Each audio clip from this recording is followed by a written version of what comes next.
Welcome to Beyond the Qubit. Today I have an exciting guest, Ish Dant from QC Design. And QC Design is a really interesting company to talk to. They develop the design of quantum systems. And with that, they have unique insights what's going on in the quantum world. And I would love to learn all about QC Design today, Dish. So thank you. Welcome that you're here. Thanks for having me, Frank. Can you introduce QC Design? Would it be possible to describe it in simple terms to somebody who is not in the quantum computing industry? Absolutely. I have two examples. So we see QC Design as the cadence or synopsis of quantum computing. In semicon, for the last many years now, over 50 years, designing chips has been known to be a hard problem.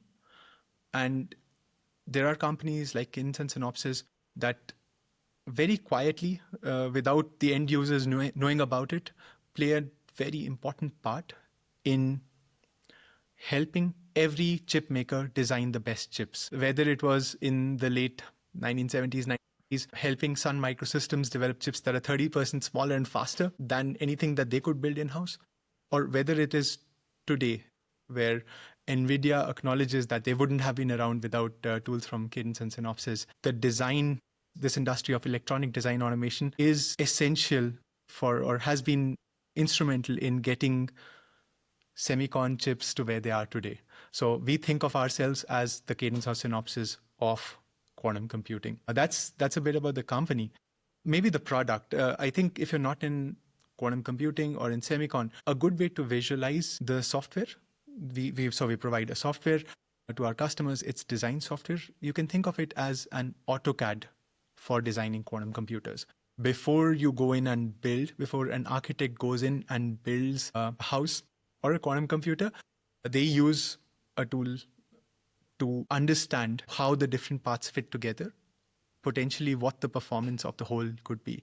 And for a quantum computer, this is essential. If you can simulate, as I was earlier talking about, thousands of physical qubits in the presence of errors, then instead of having to build hardware and wait for the hardware to be built and integrated and run, you could design very realistic, very powerful architectures for quantum computers without actually having to go out and build this.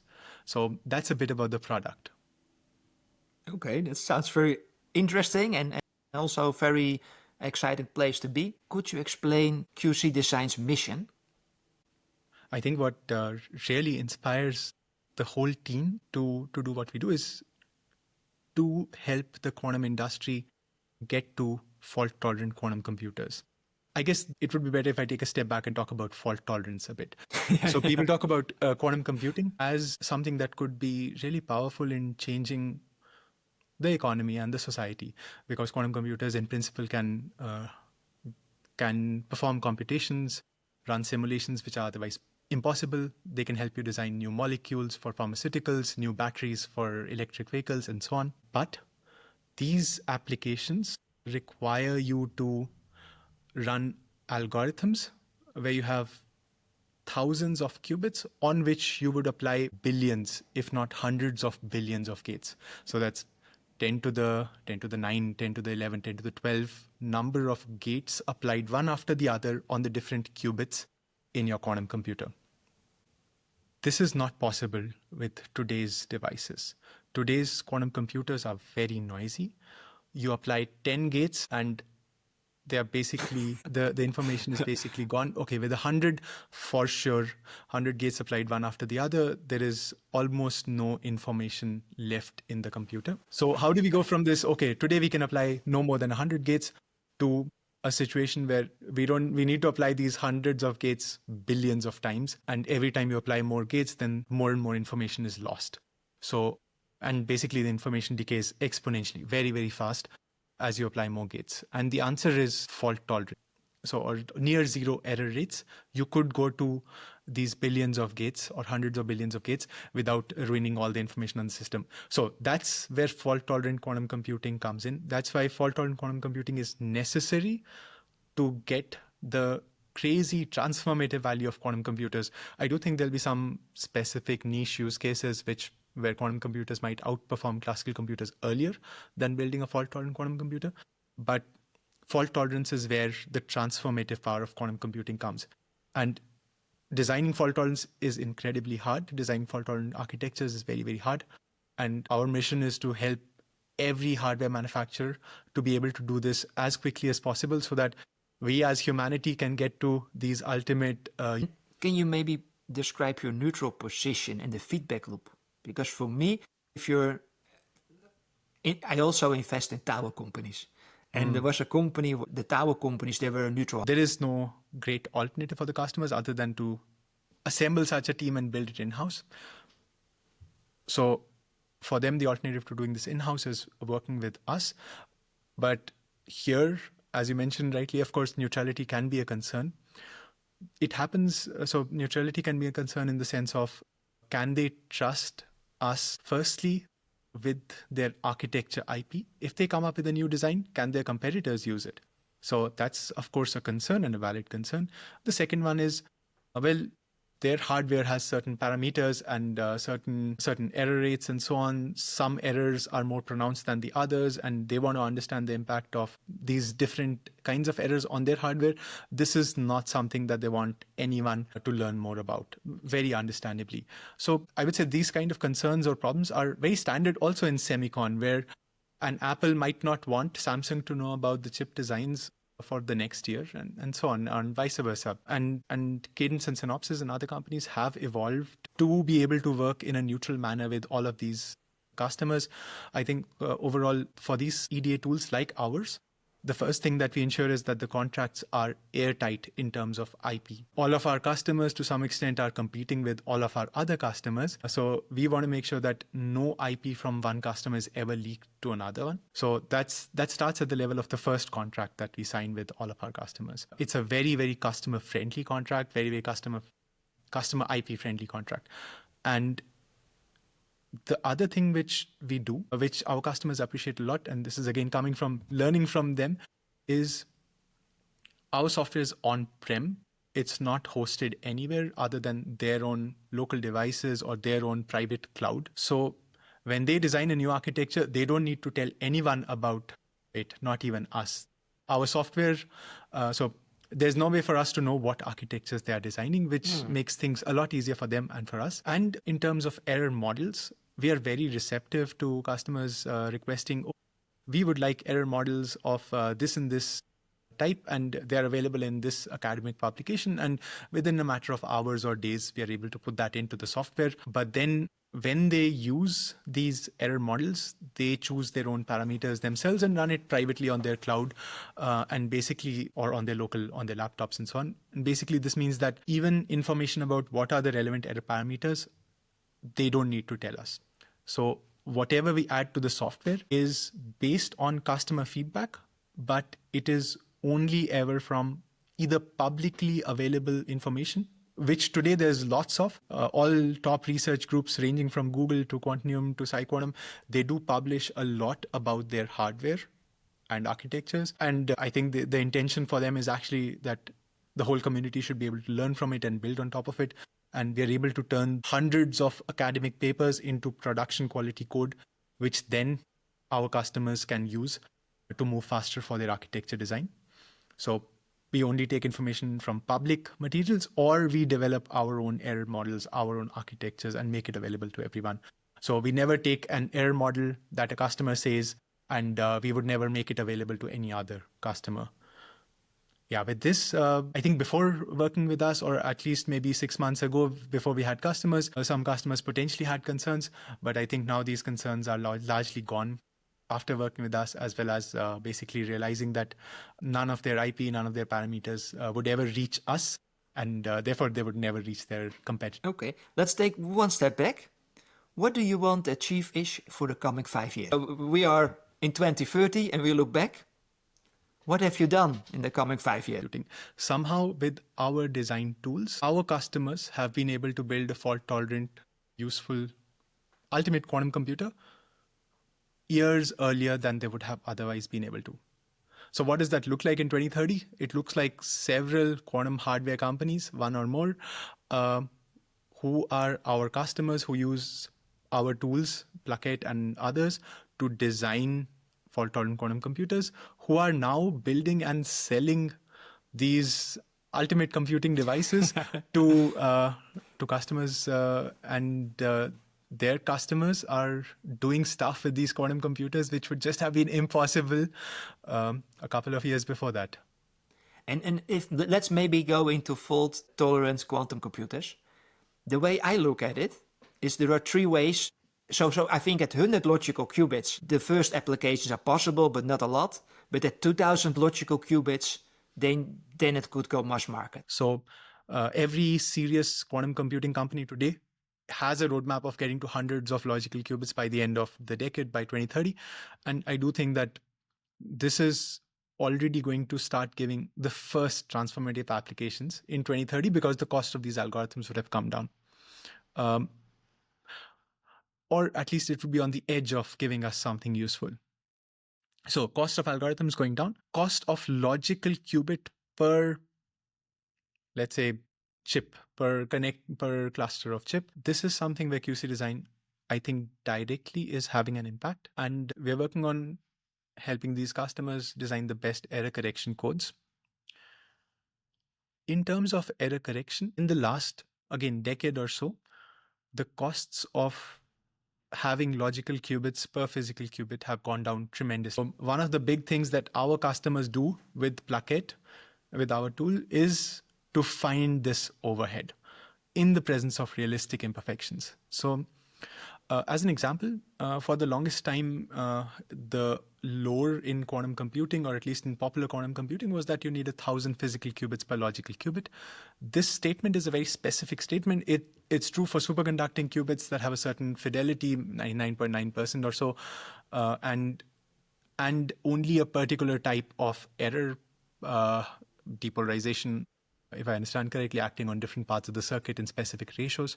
So 1,000 physical qubits per logical qubit assumes the surface code as a way of connecting qubits. It assumes standard so-called matching decoders to find and correct errors, and it assumes a certain error rate. Now, you come up with a better error correction code.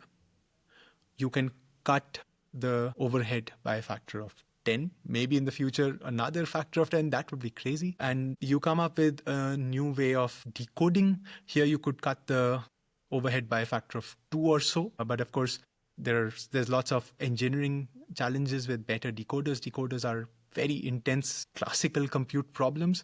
So you need to have the best algorithms and the best implementations in silicon of these algorithms. Our friends at Riverlane are working on this problem of devising chips for decoding. Can you explain in basic terms how the technology works? And maybe we can start with the error correction code.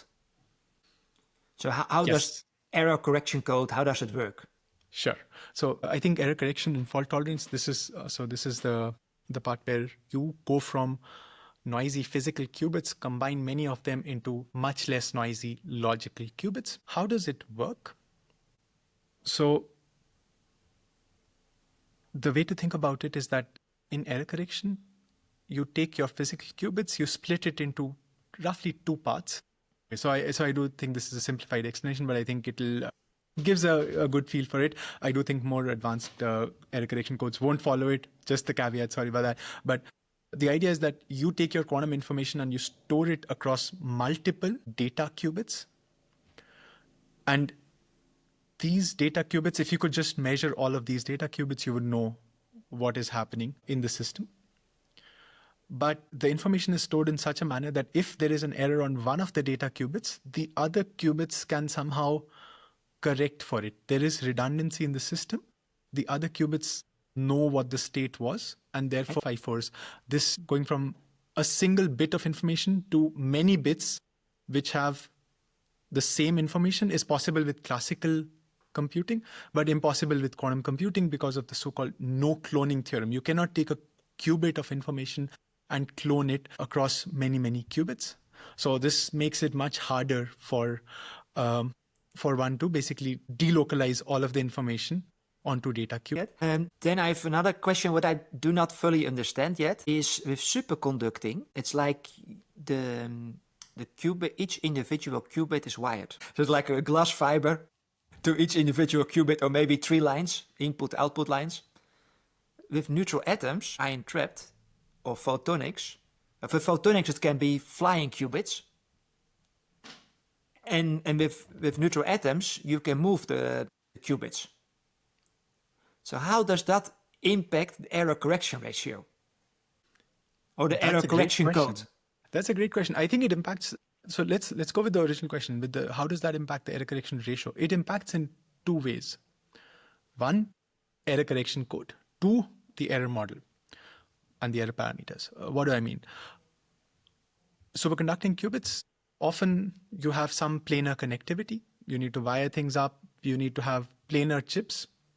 Maybe you could have 2 chips sitting next to each other. I think that's the approach that IBM is working towards. But there is some element of locality here. A qubit especially can only talk to its neighboring qubits, and it's not easy to take a superconducting qubit from one part of the chip and move it to some other part of the chip. So you are restricted in some sense to local codes, but maybe if you have multiple layers, then these can be local in multiple layers. With neutral atoms, you could have situations where you can take 2 families of atoms and or select two sets of atoms and move all of these atoms with respect to each other. And with this, you would have seen amazing videos from Quera. If you haven't seen it, you should take a look of taking some atoms and moving them close to other atoms and so on. So this shuttling process allows you to have different kinds of connectivity. I would say there's still limited connectivity, different kinds of connectivity as compared to just qubits that are stationary. With trapped ions, there's many different ways that people think about trapped ions. There's trapped ions in a linear trap, basically ions sitting in a linear chain where every ion can talk to every other ion, but you can't have more than a certain number, 50 to 100 in a single chain, and then you have to go to maybe racetracks, which is what Quantium showed recently, incredible results.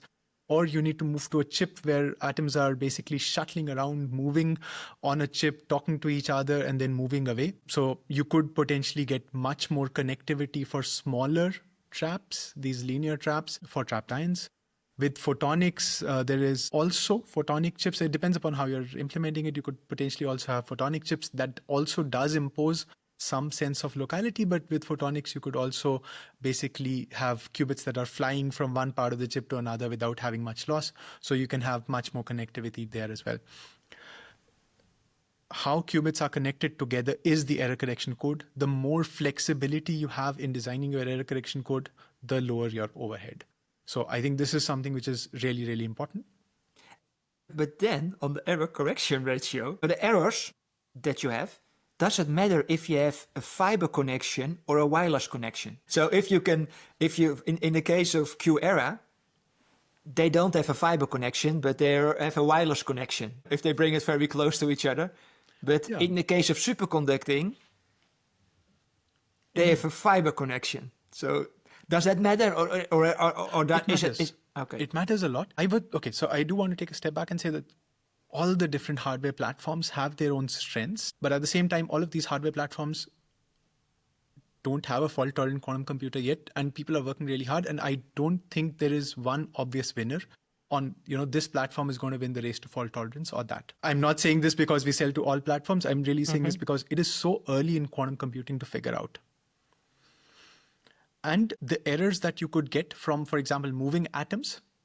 So moving an atom, bringing 2 atoms close to each other and making them talk to each other, this would give different kinds of errors, for example, from the wired connection of superconducting qubits, and which would give completely different kinds of errors from flying qubits and photonics.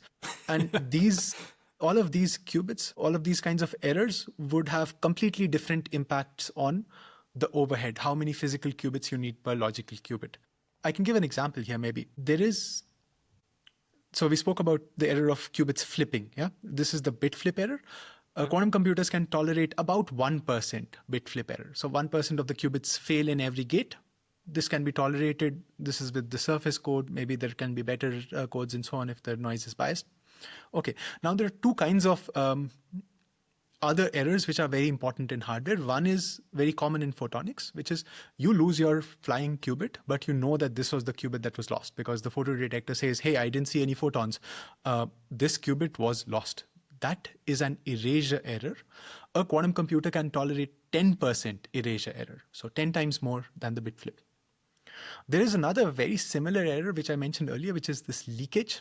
You see that in neutral atoms, you see that in superconducting qubits. In neutral atoms, it's that you have many energy levels of the atom, and then your atom goes into a high energy state and then just is gone. This is leakage. Or similarly in superconducting qubits, also leakage. If you do not suppress leakage, quantum computers cannot tolerate any leakage whatsoever. There is no threshold for leakage.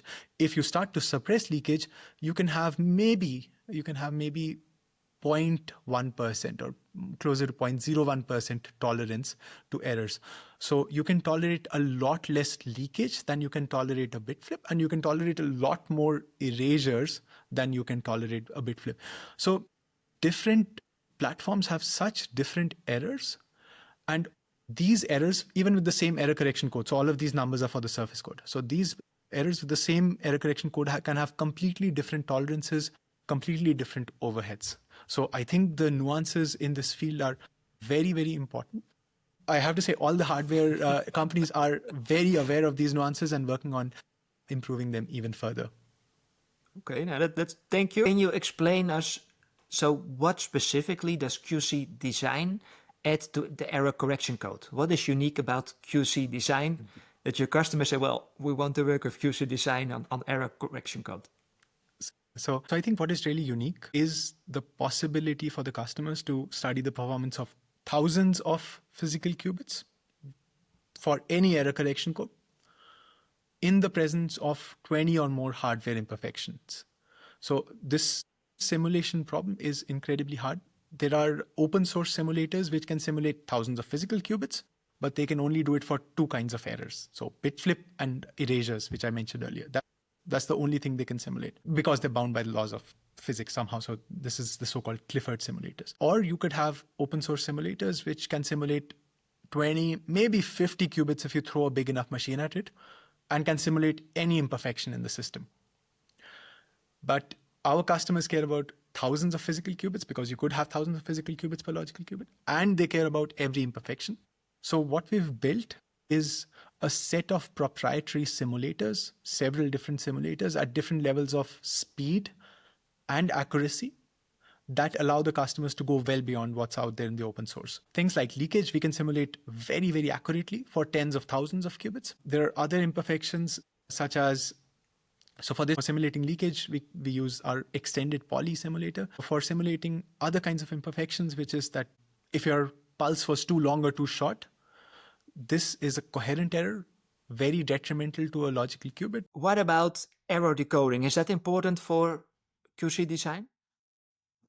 So it's something where we want our customers to be able to know what is the impact of error decoding. Let me just take a step back. So decoding is also, so it's the process of finding where the errors occurred on the system and then correcting these errors. Finding where the errors occurred is actually very hard. Again, quantum is different from classical. In classical, you have these 5 bits, 5, 5, 5, 5, 5, and then you just take one bit and you measure it. And hey, you know whether it was 5 or did it flip to a 4. In quantum, if you do this, then you lose your information. So this is the so-called measurement problem. If I have a qubit, some entangled superposition, whatever, you measure it, you've destroyed all the information in the qubit. That's because the state collapse. This is exactly because the state collapse. Exactly. That's also the Schrödinger cat experiment or thought experiment that people talk about. But then how do you get around it? You have these. So I spoke about data qubits, which are some physical qubits. You have these ancillary qubits, ancilla qubits that are sitting next to these data qubits. They talk to the data qubits. They figure out which of the data qubits could possibly have had an error. And then you measure the ancilla qubits. So you have some indirect set of symptoms. They literally call it a syndrome. So you get a set of symptoms of, okay, well, you know, we are seeing that this ancilla qubit and this ancilla qubit have a funny result, which is unexpected. Then from these measurements, you want to know, okay, which of the data qubits actually had an error? this reverse problem, you have to infer where the errors occurred and what these errors were. Solving the inverse problem is decoding.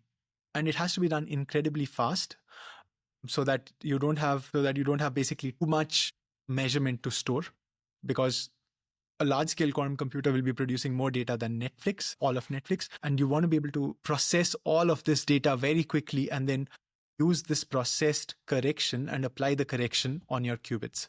So that's the decoding problem. You could have optimal decoders. You could have decoders which are going to give you the best possible correction. So from the set of measurements that you perform to the correction which should be applied on the computer, there are decoders which could give you the optimal performance, but these are exponentially hard. These are not realistic at all beyond 5 to 10 qubits. And on the other side, you have much faster decoding algorithms, which will give you terrible corrections, which will overall lead to an increase in the number of physical qubits you need per logical qubit. So the decoder is also very important in understanding the overhead. And we help our customers try out all the different decoders available in literature, or maybe develop their own and plug it into the software. And by studying this, they know, okay, what's the impact of the decoding algorithm on their physical to logical overheads. What are the two breakthroughs that really accelerated QC design the last 2 years? The product and the market. Yeah. So we went, as I mentioned, so we really feel like we've hit product market fit in these last 6 months. And there were really two aspects of what we were doing, or what the industry was doing, that made a huge difference. In terms of the product, I think we were able to learn from the customers that to them it's really important to simulate all of these 20 imperfections. I keep saying 20. In principle, it could be 20 for each platform. It could be any number of imperfections. But it's crucial for the customers to simulate arbitrary hardware imperfections. And internally in the team, we had a breakthrough where we came up with algorithms to simulate any of these imperfections. These algorithms are based on Clifford simulations, the idea that you can have very fast simulations of the computational states of the 2 qubit levels. And on top of that, if you add a lot of classical labels, then you can basically simulate everything very, very fast with thousands of qubits. So this was maybe one breakthrough on the technology side, very, very motivated by the customer's problem. I think in terms of acceleration, the other aspect that we see around us is that in the last year or so, there's been so much going on in the market. Fault-tolerant quantum computing is now mainstream. I would say now every serious quantum computing company is a fault-tolerant quantum computing company. Many, many serious players have roadmaps to hundreds of logical qubits in 3 to 5 years, which means that internally, all of these companies have massive efforts which are just taking off right now to design these qubits. So for us, this is a great time to bring the product to these customers, because then they don't need to invest the tens of millions that they need to invest to build and maintain the software in-house. They can just buy these annual subscriptions from us and move fast towards the goal of designing and building fault-tolerant quantum computers. What are the most important building blocks, the technology building blocks for QC design? It's absolutely these proprietary simulators. That's the core IP for us. These simulators that enable simulating arbitrary imperfections on thousands of physical qubits. And along with that, it's the libraries of all of error correction, basically. We've taken every error correction code, decoder, error model that's relevant, that's published in literature, and put it into the software. So this library, along with our proprietary simulators, that makes it a complete product. That makes it a product that our customers can use every day, and it accelerates their workflows. How can you help to scale your customers towards 100 logical qubits and 2000 logical qubits? And can you explain it up by splitting up the improvements in the scale up, so more qubits per chip, the scale out, more clusters, and the error correction ratio? And of course, it depends per technology. So each technology has each individual. That's absolutely the goal for us, helping our customers get to hundreds of logical qubits and eventually thousands of logical qubits with the least possible risk and of course, as fast as possible. And how we help them with this is the hardware side is working as fast as possible anyway. First, we enable the architects, the error correction researchers, to come up with the best error correction codes. So we mentioned hardware-aware error correction, hardware-aware architectures. So what's the best error correction code that corrects for all the errors that arise in their system, as opposed to an abstract superconducting system, for instance? So good error correction codes can cut the cost of a logical qubit by a factor of 10. Maybe there's another factor of 10 still in there. So that's one aspect. But the other aspect is also very important, which is that with Pluckett, our customers know which of the many imperfections in the system is having the maximum impact on their architecture. So it could be that they think that the erasure rate is very high and the leakage rate is very low, but it could happen, for instance, that leakage is having much worse an impact on the logical qubits, on the overheads, than erasures. Instead of devoting many engineers, so a lot of engineering effort, many engineering years towards improving erasures, then they could devote that towards improving leakage, which would then cut the cost of building a quantum computer. So in the end, this also translates not just to a single chip, but also to clusters of chips, so chips talking to each other. Could also translate to chips that are delocalized, so far away from each other and talking to each other through some interconnects. Okay, that's clear. Is over the next 3 to 5 years, what are the key metrics that you track, or that I should track, or that investors should track to demonstrate progress? I think this is a very interesting question, and this question changes. So the answer to this question changes over time, I would say. Last year, I think many people were tracking the number of physical qubits. I think now it's very good to see that many people are tracking number of logical qubits, but not all logical qubits are the same. So one thing to track is what you already mentioned, logical fidelity. This is connected to how many gates a logical qubit can implement. So if a logical qubit can implement 1 billion gates without losing all the information, this is a very high logical fidelity. If a logical qubit can implement 5 gates before it becomes basically garbage, then this is very low fidelity. So I think it's really important to track the quality, this fidelity, and the quantity of logical qubits in the next 3 to 5 years. So many companies have roadmaps to get to 100 logical qubits. I am cheering for a world where these hundreds of logical qubits have very high logical fidelity. These hundreds of logical qubits can implement very deep algorithms with millions, maybe billions of gates acting on these logical qubits. And I understand that, but that's for the whole market overall, but specifically for QC design. What are the metrics that investors should pay attention to? Okay, so I do want to answer your question, but before that, I want to answer a slightly different question of what are the metric that matters to me? What are the metrics that matter to the team? And I think really the metric is, can we bend the arc of fault-tolerant quantum computing? Through our tools, can our customers cut the cost of building a fault-tolerant quantum computer by a factor of 10? Can they cut it by a factor of 100? Or can these customers get to hundreds of logical qubits sooner? I think that's the thing that matters most. Are we helping our customers build something awesome? So that's kind of the thing that matters the most for us. I would say we are in a very good business model, very much inspired from electronic design automation.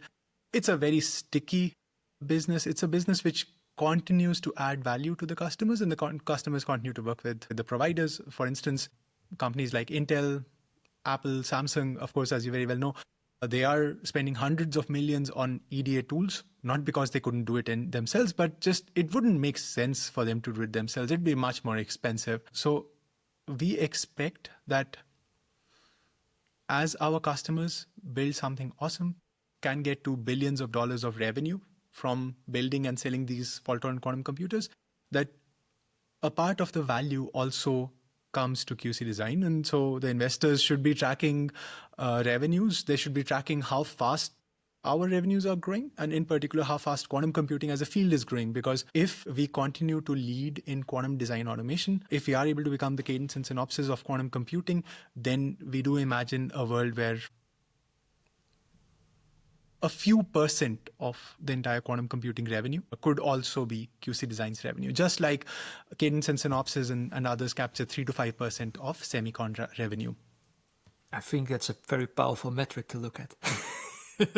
And that brings a lot of fantasy. Can you walk us through the business momentum? So why is QC design real? And what is the traction that you have with your main customers? You mentioned already, okay, the last 2 years we moved to 6 paying customers or 5 paying customers. What is the momentum and what gets you excited? Well, the part that gets us excited is really helping these customers build something awesome. So I think that is irrespective of the revenues. I think it's very cool that 6 months back we went from 0 revenues to now last quarter 5 paying pilots, revenue of the order of $200,000. These 5 paying pilots were in the range of 2 to 6 months. Very different value to the different customers, all customers at different ranges. And now we're moving to subscriptions. And yeah, I have to say, like every other startup, we go to our investors and go to future potential investors and we tell them, hey, we are projecting X amount of revenue by the end of the year and X by the end of next year. We've been doing that for the last few months. And every single time we've gone back to them, these projections are now increasing. So we've taken those projections, beat these projections by a factor of 2. And then the new projections that we have are so much higher. And we keep on beating these projections. I think this is really what product market fit looks like. We do see customers finding true value from the product and more customers coming in. We expect to get to already $1 million in ARR in the coming months and scaling to maybe 10 million or so in the next 2 years. And I think for us, this is awesome because all of our customers are startups. They would not spend money lightly. This really means that they're finding true value. This means that this tool is helping them get to something awesome. And Ish, when do you expect what needs to happen for you that your conviction in QC design goes bananas, that it goes really high? You say, okay, well, now what are you looking for? You say, well, for the coming 5 years, if this particular thing happens, then my conviction really is going up. What would it be? It's about bending the arc of fault tolerance. It's really about helping our customers make useful fault-tolerant quantum computers that'll change the world. So can we help our customers do this a year or 2 sooner than they would have otherwise done it? Can we help them do this with 1 zero less in the bill of materials than otherwise? So if we see this happening, then I think then we've accomplished our mission, and this is something that's really added value to the world. Okay. Maybe to conclude, could you summarize why investors should pay attention to this QC design? Yeah, I would say investing in QC design is investing in the future of quantum computing, which is the future of computing. So QC design will win no matter which hardware platform or platforms wins the race to fault tolerance. QC design is taking off right now, and we have something which is truly useful for the industry. So we are in a position where we're quite confident that in 3 to 5 years from now, QC design will be one of the big players, will be the Cadence or Synopsys of quantum computing, and quantum computing will be the future of computing. So yeah, that's why I think investors should pay attention to this.